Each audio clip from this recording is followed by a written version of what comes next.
First topic is unique factorization domain, or in short UFD. So starting with the definition of UFD. UFD is an integral domain which is said to be an UFD or a unique factorization domain if it satisfies two conditions. So an integral domain D is said to be UFD, if number one, for every non-zero non-unit element it has a factorization. For every non-zero and non-unit elements it has a factorization. Now what does it mean by factorization? Factorization means we can express that element as a finite number of product of irreducible element. That means every non-zero non-unit element can be expressed as the product of finite number of irreducible element. That means suppose we get one non-zero non-unit element P which is not equal to 0 and a non-unit element. Then P can be written as like A1 into A2 dot dot suppose AR. This can be expressible, P can be expressible like this, where each A1, A2, AR should be irreducible element. This is the first condition. And second condition is, you can obviously idealize the second condition by the name of it. It is unique factorization domain. That means the factorization should be unique. So number two condition is the factorization. That means this factorization into irreducible elements, it should be unique. Factorization should be unique. And what is the uniqueness about the uniqueness? It should be unique up to the order. And the associates of the irreducible. Elements. That means the number of factor should always be same. That means whenever suppose we get one factorization for P as A1, A2 dot dot AR, and we get another factorization for P as B1, B2 dot dot suppose BS, then that R and S should be equal to same. That means the number of the product should always be same. This is the first one, that is the uniqueness up to the order. And number two is the associates of the irreducible element. That means if we get more than one presentation or more than one factorization for the same element, then this A1, A2 dot dot AR should be associates with that B1, B2 dot dot BS. And not necessarily A1 should be associated with B1 or A2 should be associated with B2. No, it may not be happen. Like A1 is associated with some BI or B3. Suppose A1 is associated with B3 or A4 is associated with B1. Yes, that can also be happen. That means this set should be associated with any of the element of this set. That is, we can write AI equal to some U into Bj, where U is a unit. This is the definition of associate elements. So AI should be equals to U into some Bj, where Bj belongs to B1, B2 dot dot Bs. Then if this happens for an element, then for each of the non-zero non-unit element, then we will say that particular integral domain is a UFD.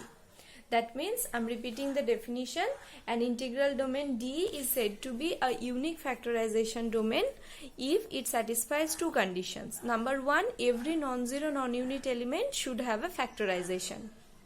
And factorization means it can be expressed as the product of finite number of irreducible elements. Like this. P equals A1, A2 dot dot AR, where all the AIs are irreducible elements.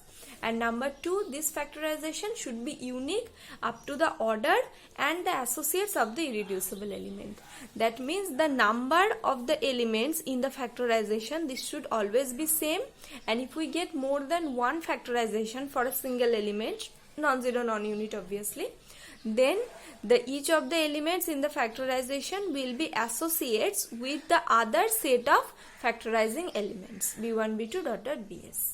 Okay, so this is the definition of UFD.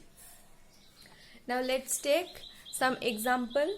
Consider the integral domain Z. Now consider any non-zero non-unit element. Suppose any integer, I am considering the integer suppose 36. Now it can be represented as uniquely represented as some irreducible element, as 36 is 4 into 9, that means 2 square into 3 square. So we can write 36 as 2 into 2 into 3 into 3. Each of the elements are prime elements, prime numbers in Z. That means in the domain it is prime element, and prime means irreducible. That means all of them are irreducible elements. So 36 can be factorized as the finite number of product of irreducible element. This is just one example. Each of the elements, any non-zero non-unit element over Z can be factorized like this. And you might say that we can write it like this: minus 2 into 2, then minus 3 into 3. Then this will be more than 1, but this is okay because this is unique up to the order. There are 4 components, here are also 4 components, and 2 and minus 2 are associates, 3 and minus 3 are associates, 2 and 2 associates, 3 and 3 are associates. That means this is unique up to the order and the associate of the irreducible element. So similarly, except like 36, we can take any other elements, any non-zero non-unit element over Z, and we will get like this unique factorization. So Z is a UFD. Okay. Next.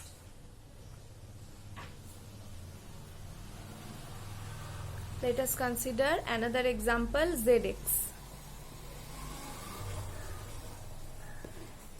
This is also be a UFD. ZX will also be a UFD, that is unique factorization domain, by the theory that is, if D is a UFD, if D is a UFD, this will imply DX will also be a UFD. We are using this theorem without proof to prove that ZX is a UFD. As Z is a UFD, we have already checked it. That means ZX will also form the UFD.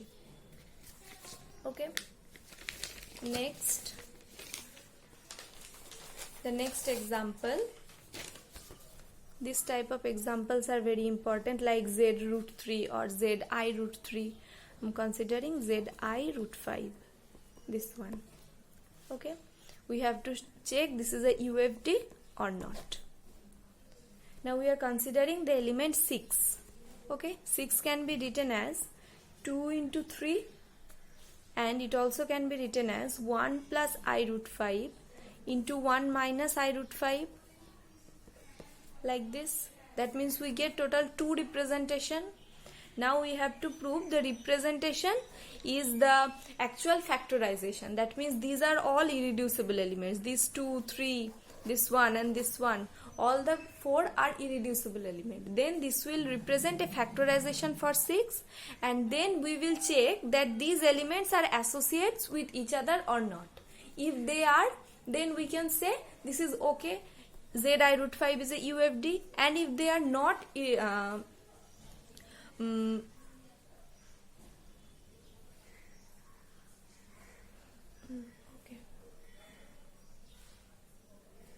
okay, what were we talking?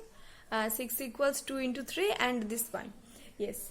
First we have to check they are associates with each other or not. If they are associates with each other, then we can say Z I root 5 is a UFD. And if they are not, then we have to say that we get total 2 representations and they are not unique up to the associates of the irreducible element. That means this is not a UFD. So at first check these are irreducible elements or not. That means these 2 are representing a factorization of 6 or not. So let 2 equals, we can write like this. If we can write a plus bi root 5 into c plus di root 5, then applying the n, that is the norm functions, on both sides, what will we get? 4 equals a square plus 5b square into c square plus 5d square. That is, from here we can write a square plus 5b square equals 1, 5d square equals 4, then a square plus 5b square equals 4, and c square plus 5d square equals 1, and a square plus 5b square equals 2, and c square plus 5d square equals 2. These are the three possibilities for this line as they are integers. Now check, this case is already cancelled out. There is no possibility of getting a and b integers such that a square plus 5b square equals 2. Similarly for this one also. So this case cannot be happen. And if you consider this case, the first one or the second one, both will be similar. So from what we can write, from this one we can write a equals plus minus 1 or b equals 0. And if you consider the second case, similarly from this what we can write, c equals plus minus 1 or d equals 0. That means in this case this is a unit, a plus ib is a unit, and in this case c plus id is a unit. That means 2, whenever we are trying to represent 2 like this, a plus bi root 5 or c plus di root 5, at least one of them becomes unit. That means according to the definition of irreducible element, what we can say, 2 is an irreducible element, right? By applying the similar argument, what we can say for the other elements, 3 and 1 plus I root 5, 1 minus I root 5, all are also irreducible element. Just by applying similar procedure we can say this. That means we get total 2 factorization into irreducible element for 6. Now we need to check the irreducible elements are associates with each other or not. Is 2 or 3 are associates with any other 1 plus root over minus 5 or 1 minus root over minus 5? Are they associates 2, 3 and these 2? Obviously not, because the associates of 2 are the unit multiplication of 2, which is plus minus 2, and for 3 the associates are plus minus 3, and none of which is equal to 1 plus root over minus 5 or 1 minus root over minus 5. That means this and this are not associates with this and this. So from here we can say that z root over I root 5 is a factorization domain. That means we get the factorizing element for 6, but this is not a unique factorization domain because the uniqueness isn't hold here. Okay.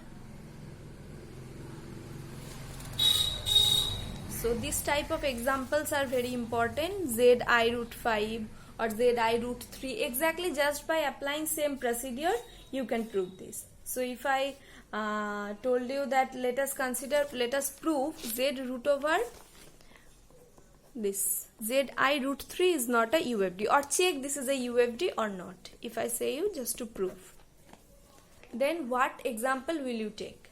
In Z I root 5 we have taken 6, which is equals 2 into 3 and which is expressible like these two factorizations. For Z I root 3 you can take the element as 4, because 4 can be written as 1 plus I root 3 into 1 minus I root 3, and again 4 can be written as 2 into 2. Then just by applying similar manner you can prove that 2, 1 plus I root 3 and 1 minus I root 3 all are irreducible element. That means this one and this one both are giving 2 factorizations of 4, but the factorization is not unique because 2 is not associated with this or with this. That means this factorization is not unique, so Z of I root 3 is not a UFD. Okay, so this will be your homework, just to prove it like this, exactly like the previous examples.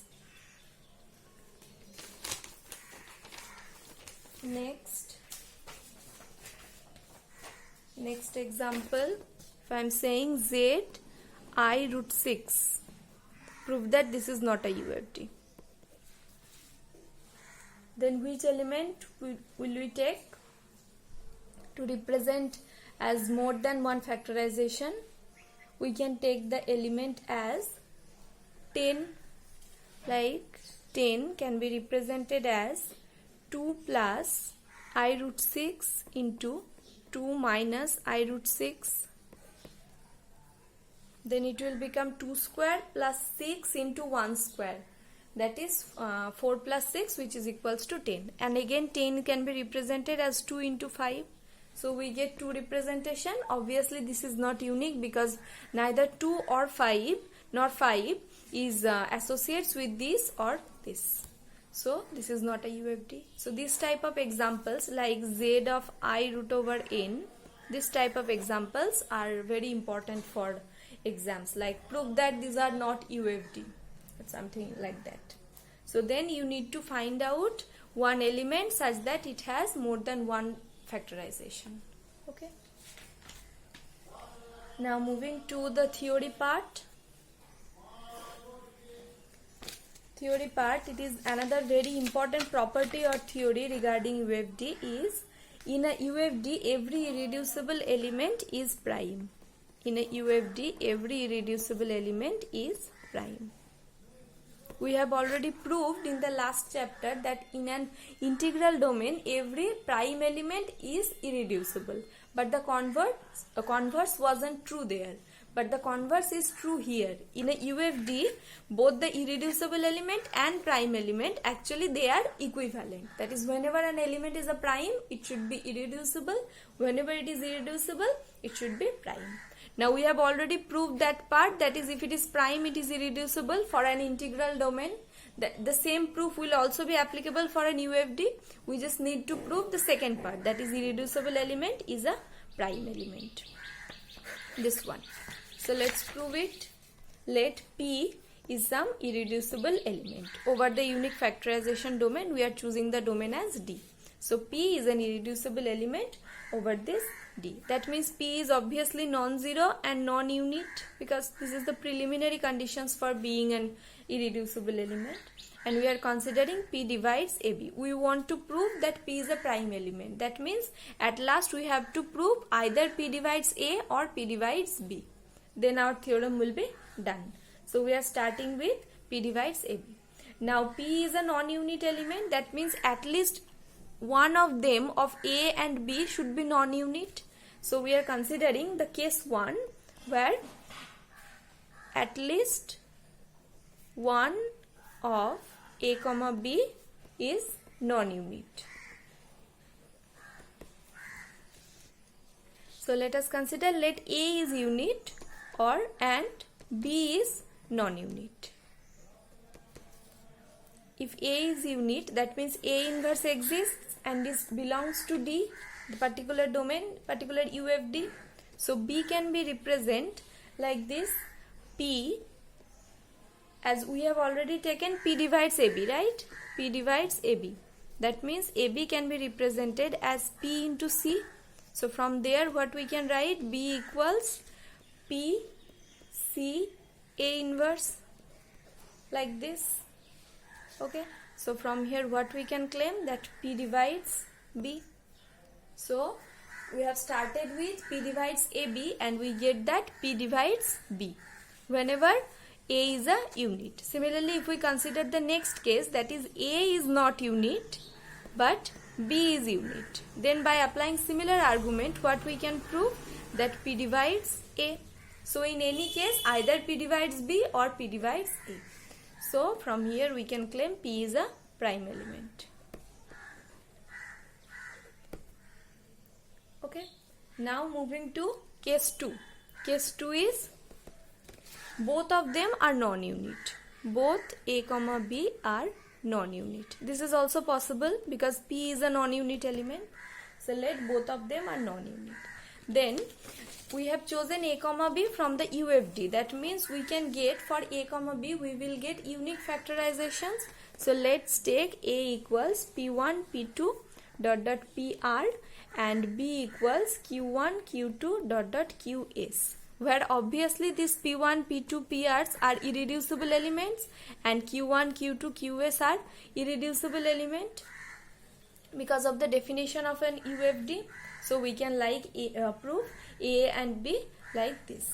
Now we have already taken P divides AB such that AB can be represented as P into C. Okay. Now here two cases can be arise. C can be a unit or C is a non-unit. So at first we are considering this case. Let C be a unit. Then AB equals PC. What this will imply? This will imply P into some unit element. That means AB is an associate of P. From here we can write AB is an associate of P. That means AB is irreducible as P is irreducible. So we all know that associate elements enjoy the same properties. So as P is irreducible according to the theorem, that means AB is irreducible. From there we can say it. But this is not true because we can check AB equals this P1 P2 dot dot dot PR into Q1 Q2 dot dot QS. That means we can represent both of them, that is the product of A and B, as the product of finite number of irreducible element. That means they are not irreducible actually. So this case cannot be possible. That means the second case is true. That means C is a non-unit element. So we get one non-zero non-unit element belongs to our UFD capital D. That means this C should also have some unique factorization.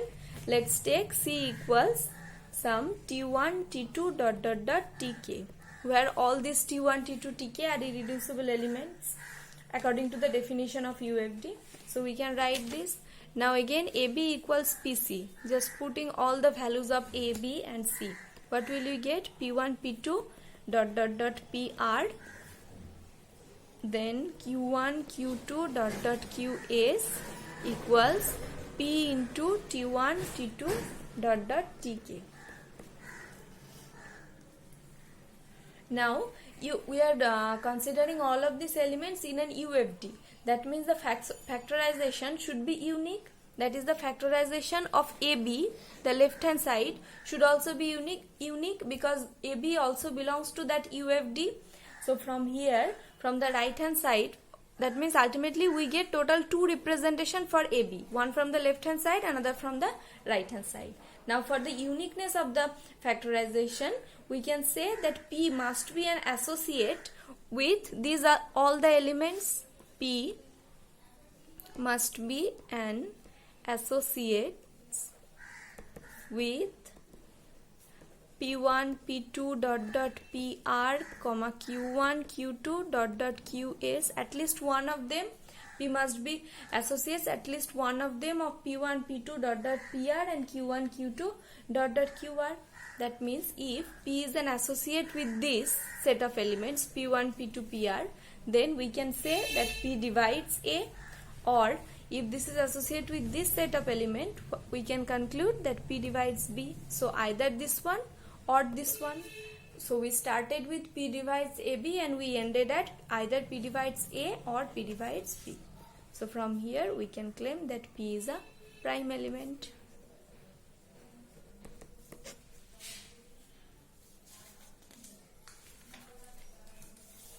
Okay. So this is the proof. That means in an UFD, all the irreducible elements and the prime elements are equivalent. This theorem is also very important in solving problems. Okay.